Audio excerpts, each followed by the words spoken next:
Hey everyone, and welcome to the Wednesday afternoon Innovation Fika with me, Donny Legonis, here on LinkedIn and YouTube, live online, Wednesday afternoons, Innovation Fika, Innovation Coffee Break, with guests, tech, ideas, new inspiration for everyone out there. My name is Donny Legonis. You follow me on any of your social medias. You follow me on LinkedIn. You follow me on Instagram. You follow me on YouTube and even TikTok as well, actually, and on Clubhouse.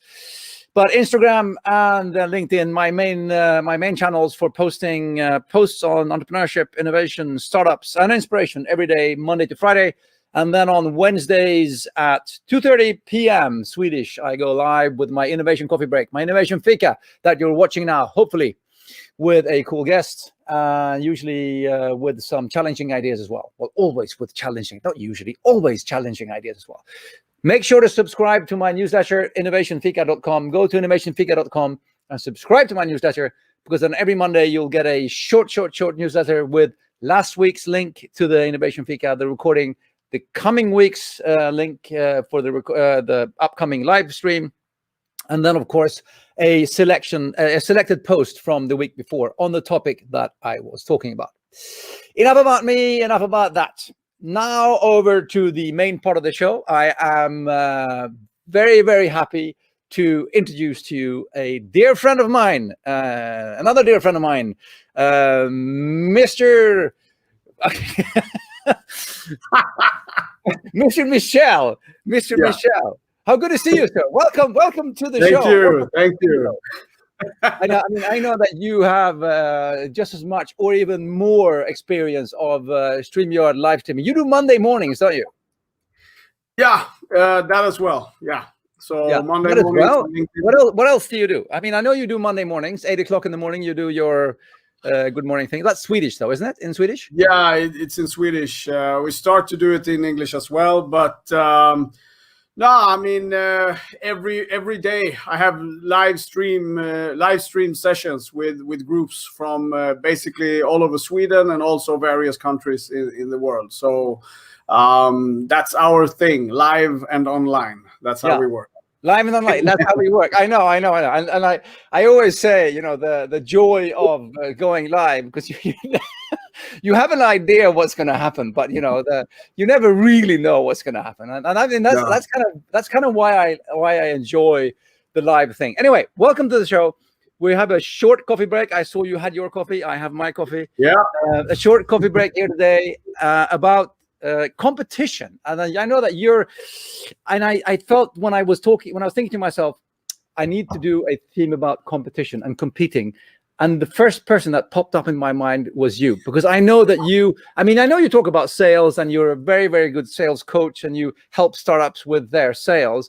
But I know that specifically that you've been talking a lot about, competition. And I think your TEDx talk in TEDx Malmö was how to compete in what's the title? How to become relevant in a crowded marketplace. How to become relevant in a crowded marketplace. So, I mean, I couldn't think of anyone better to talk about, competition and how to compete.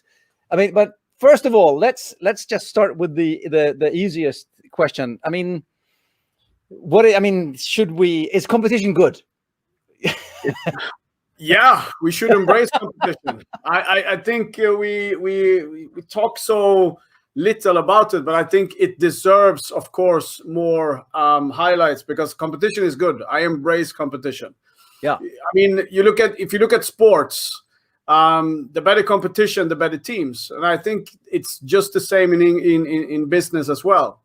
I'll tell you a story, a short one. My father is an entrepreneur, and he built this Kakelpalatset, it's called in Sweden, and I remember on the same street, I don't know how many years ago, but on the same street, there was another company just as this one that opened. And I remember I asked my father, I said, but that's a bad thing, right? Because the customers could go over there. And I'll never forget what he said, because he said, no, but it's actually a good thing, because it drives more people to the street. And they will know the difference. They will come here as well. And I said, okay, cool. So, yeah, we should definitely. And you look at sports, I mean, Muhammad Ali had Joe Frazier. In business, you had Ericsson and Nokia, and obviously the Apple and Samsung ongoing war. We need competition. Embrace it.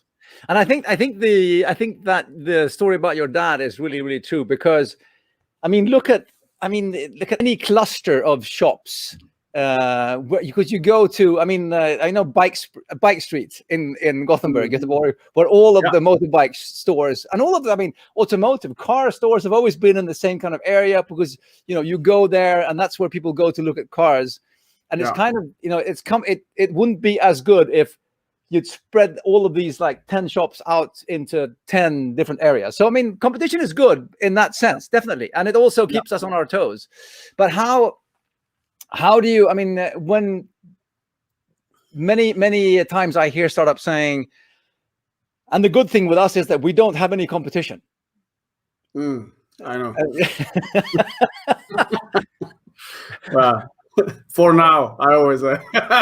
Yeah, exactly. But I mean, what would your comment be to that? I mean, if somebody says to you, the thing is, we don't have any competition, you know, nobody does what we do. Well, that is, when I hear that comment, I always think, I mean, that is usually based on that we believe that if we don't have any competition, it will basically increase our sales. We have no obstacles. We have a blue ocean for our sales, etc. And I think it couldn't be more further from the truth, because being first means also that you need to, just like there's no, you can't see any pots in the woods. It's just a rainforest, and you know, there's no roads nowhere. And being first in a market, I would say that it's an old truth that people still think is a great position, because I always say that you can be first on Monday and you can have 10 competitors on Friday. That's the market we live in today. So if we hang up our sales process and our belief that our strength towards the market on that perspective, then we have big problems ahead. Yeah. I mean, yes.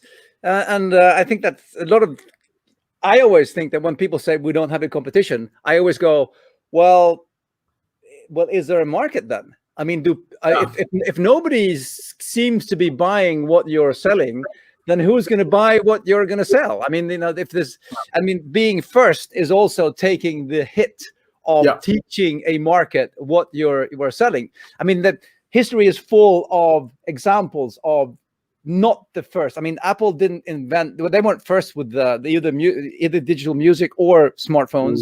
Google weren't first with search. You know, the list is super long of companies that have made something better, more adapted to customers or users or whatever, you know. So what would you say then, if we're talking about, you know, you're entering a market, there are a number of competing solutions there. What would you sort of say is, you know, how do I go about that? You know, should I? Well, how do I become relevant in a crowded market? Exactly. Well, I mean, I think Sun Tzu said it best: know your enemy. I think first of all, we have this. When you look at your market, if you have other players on the market, of course, we need to study them as well. We need to study what are they doing, what are the strengths, how do they move ahead, and so on. But in order for us to become relevant on the market, we need to really, really study our market. And I believe that we do that in one sense from our product perspective, but we don't look at how can we become part of our client's ecosystem, basically. What I mean with that is that when you look at the buying behaviors today, where the relevance in a buying process, for an example, we need to see how can my product or service catapult my clients towards their goals. And in order for us to answer that question, we need to understand them much, much more than we do today. One of the biggest, most common mistakes that I see, especially in the startup community, is that we solve a problem, but we don't think about how this problem will adapt and help my market towards their goals, because we don't understand their goals. We just look at it from this perspective. Mm-hmm. And that is in order for us to become relevant, we need to more and more start to pay attention to what is happening from this perspective. Because when you do, yes, you will solve the problem here as well, but you have a whole different perspective on the business in general. So I think it's very important that we start to actually not just say we do, but actually study our market and understand them from their perspectives.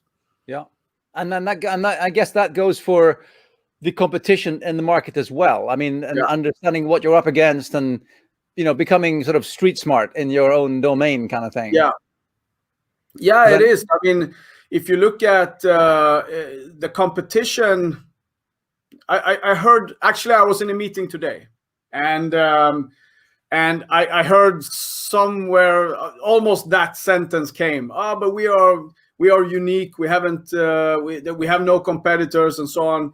I said, well, how do you know that? First of all, how do you know that? And but we did some Googling, and okay, fair enough. So answer this question. I mean, what is the buying behaviors of your market? And then we start to look into so much more questions popping up as this goes along. Because again, when people say they don't have competition, it's usually because they say, oh, there's not a product exactly like this one on the market. But the question should be, who more on my market solves these problems that we want to solve, regardless from what angle, but who is there more than us solving these kinds of problems, and then what are they doing, etc. So but yeah, I mean, by knowing that, we can also take into consideration again their strength, what are they not doing, and then we come back to the ultimate question that everybody needs to ask themselves in a competitive market, which is, what is the true value that we bring to the market without going through our product or service? Now that's when we start to really approach something unique. Okay, but what about that's really interesting, because I often, when people try and describe their value proposition, again, I think I hear them making the mistake that they're describing it from what they think is their value proposition. But I think what you're saying is as well that we need to, take it one step further and understand what our customers' value proposition will be to their customers, and how can we help how can we help and enhance that. And I don't think, don't think so many people start out there. I think they start with themselves and saying, what's my value proposition? But that's the traditional sales schools, Donny. That's how it always worked. I mean, up until I came into the picture. No, I'm just kidding. And then it changed. People ask me, Michel, who is your competitor? I always say, I don't have any. No, we have the world before Michel, and we have the world after Michel. Yeah, perfect. Oh, that's great. That's good. That's good. But I think that is the case. We have a sales process need to always be.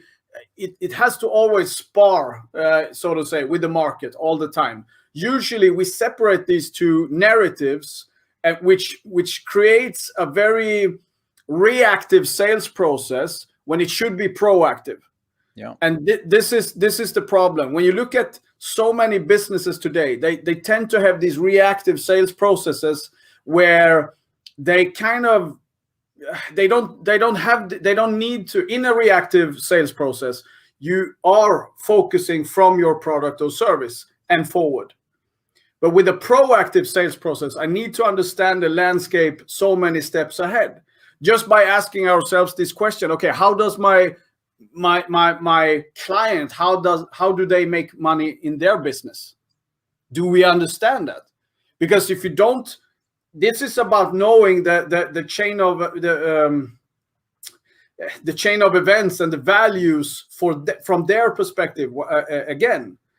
because many times today, in order for us to become relevant or really stand out in the market, so many times I've seen startups doing, when we do something really great, we can basically solve how not only our client will make more money, but even help their clients as well. So my product is part of an ecosystem now. And that's where we can find the gold. That's what needs to happen. And I think I always say that when you have a sales process that is proactive, well, you don't need to pay attention so much for your competition, but the competition is there to help you not to lower your guard and become sloppy. So we need those breathing in our neck to say, you know what, the second you relax, I will run past you and through you or whatever. Yeah, but yeah, it's a mix. This is the thing. It's not one answer. It's many answers to the question. Yeah, the question here from Kate here on what you said. You know, when you said that, and she says, when does competition become a threat to a business? I mean, when does it go? Yeah, it's a great question. I would say it becomes a threat if that competitor kills your innovation ability as a company. Because again, everything is out there for everyone to grab. I mean, it's not about the size anymore. I've worked with international mega companies as well. And I basically heard from them, it's not the big ones they are afraid of. They are afraid of the small ones that can move left and right without any politics and so on. So it's a new world from that perspective. But I think the moment we become, I don't find a better word for it. So fat and happy. Okay. Yeah. Oh, yeah. It's fat and happy. We all know that. That's cool. The moment that happens, I think that is when competitors, when it becomes dangerous. Yeah. Yeah. Great question, Kate, and a very good answer, Michel. Thank you. And adding on to that, I have a question for you, Michel, on that. When it comes to, I often hear from small companies saying that, yeah, well, we have this great idea, but there's no point in us trying to enter this market because as soon as it starts working, one of the big ones will just copy us, and then it will be over. I mean, what do you say to that? Well, I always say, then you haven't done your homework. Again, this is it's not about budgets anymore. Yes, of course, they can get a head start. But the thing is that where it counts, it has nothing to do with budget. There's so many things you can do now. I mean, I've built 7 companies myself. This is by far the hardest one since selling a service like this. But and I've been working with so many companies where they've actually taking up they entered the ring where they had other adversaries, where competitors, large companies and so on. I mean, today the bigger they are, the slower they move in one way, and everyone has holes in their games. I think we shouldn't be afraid of the big competitors. We can learn a lot from them, but in the same time, we need to understand that their strength is also their weakness. Yeah. And just like in thinking from that perspective, when I hear that sentence, I always think, okay, have you actually studied their sales processes? Have you asked their clients how they feel about it? Because if you have a company with 10,000 or more clients and they have a sales organization and a back office with 200-300 people or 1,000 people, it doesn't matter. Do the math and see how many times they actually talk to their clients. And then there you go. Yeah. Wow, you make it sound so easy, but maybe it is. Maybe actually, but then maybe it is. I mean, I think there are some. I think when you actually boil it down to the actual core, I think there are some. There's some generic truths there. And I think that yes. Yeah, but the thing is, Donny, that it is, in theory, everything is easy. I get that. Yeah, of course. But behind those words, when something is easy, it means that you don't do it. Just like going out for a walk every day, which is good for you. Everyone knows that. You don't need to pay somebody 10,000 kronas to tell you, put your shoes on and go out and walk. But how many does it? I mean, it's for free. It just, and this is the problem with sales processes in general. We tend to overcomplicate things, and we leave out because we look for shortcuts all the time. If you have these kind of odds against you, or you're up against these kind of adversaries out there, well, you put in the hard work, and you will see that is usually the key. Yeah. But hard work is not sexy. It doesn't attract, because I don't know what happened. The too many are out there are afraid of hard work, even if they try to say something else. But I think but I think also one that you're on something very, very interesting there, because anybody, I mean, the whole thing about, if you're really, really good at something, I mean, you're really good at sales, right? And you make it look so easy. But I mean, that you didn't sort of, it's thousands of hours. There's a lot of hard work behind it. You've built 7 companies before. Running this now. I mean, when you see somebody who makes something, I mean, it's like looking at sports again. If you look at an incredible world-class athlete, and they make it, Duplantis, he sails over 6 meters like it was nothing. Yeah, I couldn't sail over 1 meter. Me neither. I break every bone in my body. So I mean, it's don't underestimate the amount of work that goes into something to make it actually be easy. Yeah, but I always say that people don't see the 20 years prior to the overnight success. Exactly. So that is basically, I mean, we talk about digital sales processes today and video. I've been doing this since 2016, live and online, and people have no idea how many thousands of hours that has been disastrous. But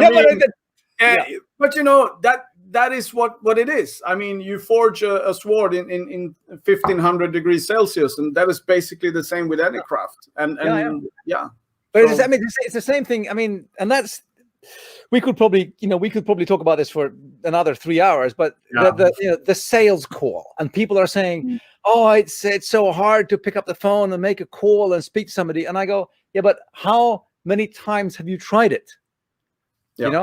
And for every time you tried it, have you evaluated how did that go? What did you actually say? How did they react? I mean, if you've never picked up the phone ever, it's a scary thing, and it seems really, really hard, right? Yeah, it is scary. I can agree with that. And I mean, one of the reasons why we can help so many different walks of life to embrace their sales processes is, I mean, it doesn't matter if I work with lawyers, startups, coaches, it doesn't matter. All of them goes from, I don't know anything about sales, to own their own sales processes. And part of the journey is, yes, you need to expose yourself to all these different scenarios. That's just the way it is. We have to accept that. But then there is so many things you can learn along the way. So you can minimize that resistance that comes with it. Because picking up the phone, for an example, the phone, the issue is not picking up the phone. The issue is that we talk to complete strangers, and we are not programmed as human beings to interact. I mean, culturally, especially in Sweden, we didn't need COVID for 1 meter in between us and so on. I mean, that is just in the Swedish culture to have a distance. So the issue is more that they feel like, oh, I'm intruding in your world, etc., and all these kind. So when we look at the sales process, we look at, okay, how can we minimize that step? How can we make sure that you're not a complete stranger doing that approach, etc.? So there's a lot of things coming into this game that we need to take into consideration. Another question here from Ali here saying, how do we keep a team motivated while the competition increases around us? That's a good question, Ali. I like this one. How do we keep the team motivated? Well, I mean, I always think that if you're scared of your competitors, not if you train hard, you fight easy. That's just the way it is. And I think working with a lot of sales organization and business organizations in general, I think that it's a combination of, because actually the truth is we don't practice this craft enough. That is just the way it is. I mean, not on a daily basis, not on a monthly basis. I mean, if it happens twice a year, then it's actually not a normal amount. It's so I don't know why, but somehow we always play the game. We are not in the practice. We don't practice prior or after. Yeah. And I think that if you look at the mark, I mean, every sales organization out there, I think it's up to the management to make sure that, just like in if you're going out in war or whatever, you keep your people conditioned, you keep them ready, you keep them motivated, because it's through training and practice we keep the fire going. But it's so easy to end up in a business as usual mode, so we let that go. But the more we practice, the more prepared you will be, and the more prepared you will be, the more motivated you will be as well. Because motivation comes from winning. Yeah, that's such a good point. That, I mean, how do you expect to increase and enhance your game if you never practice your game? You know, because just playing the game isn't good enough. I mean, that's actually a very, very good point. Very good point. I'm just looking at the time here. I know that we have a coffee break. I know you're going back to your meetings. I know that we have a coffee break, but I will also make sure that we end with, Michel's 3 tips. We always have, the 3 top tips. And I know that you have 3 top tips to share with us for becoming relevant in a crowded market, or competing in a market. And tip number 1 from Michel, our superstar sales coach, is remain a student. So what I mean with this is that I see a tendency. I mean, I am the first one. I'm a 3rd degree black belt in full contact karate. I've competed on world stages, etc. But I always consider myself a student to karate, and I always consider myself a student to the sales industry and so on. I mean, when you stop being curious, when you stop being, this is also part of the motivation. I mean, in order for me to keep this flame, people hire me to help them with these kind of things. So they rely on that I keep myself, my ear to the ground. So remain a student, read, listen to ebooks, listen to podcasts, watch Johnny's motivation things all over the internet and so on. But keep your mindset as a student, because once we get into the biggest trap in this game is to think that you know it all. Yeah. The information you have on Monday could be irrelevant on Friday. Remember that. Yeah.